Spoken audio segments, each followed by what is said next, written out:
از کشور جمهوری اسلامی ایران برادر ارجمند جناب آقای جعفر فردی که تلاوت خودشون رو از 19مین آیه سوره مبارکه ابراهیم علی نبینا و آله و علیه السلام آغاز می کنند و انشاءالله تا پایان آیه 21 این سوره ادامه خواهند داد.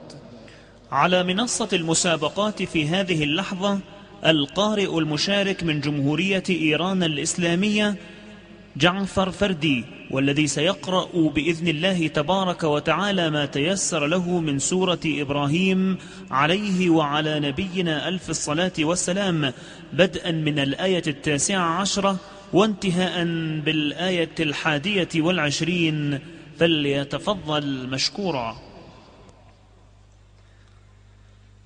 أعوذ بالله من الشيطان الرجيم.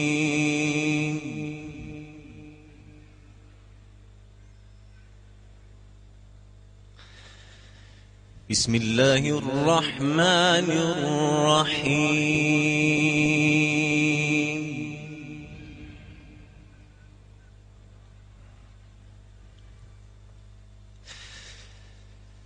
ألم تر أن الله خلق السماوات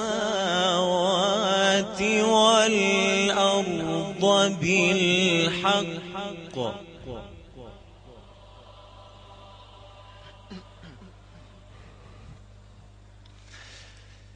إن يشأ يذهبكم ويأتي بخلق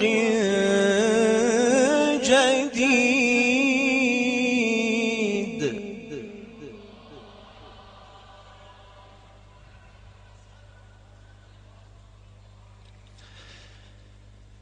وما ذلك على الله بعزيز.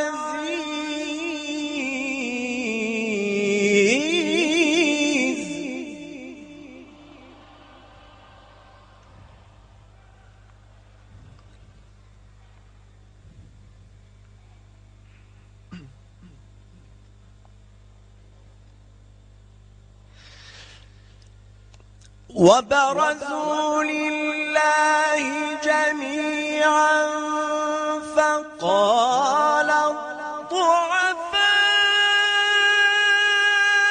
للذين استكبروا إنا كنا لكم تبعا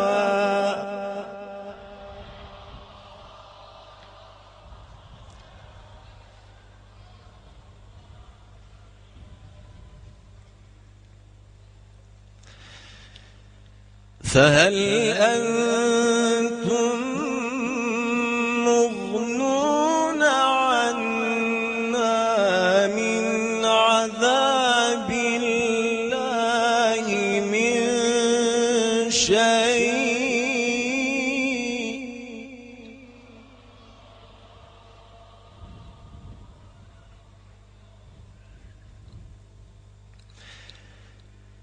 قالوا لو هدانا الله لهديناكم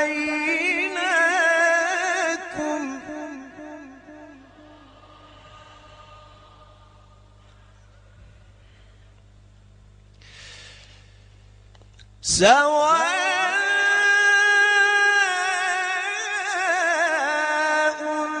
علينا أجزعنا أم صبرنا ما لنا من محيص. صدق الله العلي العظيم.